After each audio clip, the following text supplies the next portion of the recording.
Isang mapagpalang araw po sa ating lahat. Ako po, simulan yung inisip na dito sa atin po ang ating daily devotion ngayong araw, February 8, 2025. Ngayong araw po ay ating tutunan natin series which is a seminary edition. Specifically, ang topic po natin for today is about canon. Paano malaman ang plano ng Diyos? At ang ating talata po ay magagaling sa Isaiah chapter 40 verse 8. Sabi po dito, basahin ko po, the grass flowers fall, but the word of our God endures forever. So ngayon upang ating mas maunawaan kung ano ibig sabihin ng ating talata for today at upang mas maintindihan natin ang ating devotion, ngayon po tayo po ay dadako sa ating mga teachings for today. Una po, sabi po dito, basahin ko po, the divine author has preserved His word.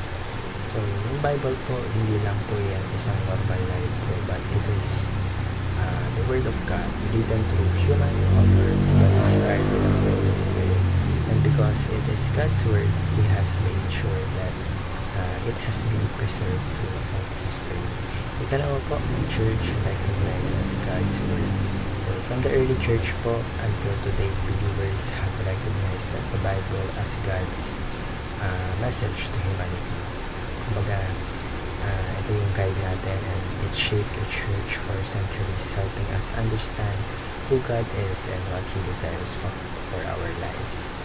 Katlo po, the Word of God has been preserved until now. So despite challenges po, despite attacks or attempts para i-destroy, yung Bible po, it still remains and it is still the most read, most translated and most influential book in the history. That's not by accident, but it is God has ensured that ang katotohanan ay talagang mapapasa sa lahat ng generations. So, paano po natin ma-apply ang mga ito sa ating mga buhay ngayon po? Tayo po dito sa ating application. So, una po, sabi po dito, basahin ko po, be confident that God has preserved His Word. So, kapag binasa po natin ang Bible, know that it hasn't been changed or lost over time. So, what we have today is God's message just as He intended. Dalawa po, read the Bible and know the heart of God. So, yung Bible po, it isn't just a book of rules, but it is God's way of revealing Himself to us. So, kung gusto mong mas malaman lang or mas makilala ang ating Panginoon, yung pagmamahal niya, yung plano niya sa iyong buhay, dapat you spend time sa pagbabasa ng Bible because the Bible is His Word. Mas makikilala mo ang ating Diyos sa pamamagitan ng pagbabasa ng Biblia.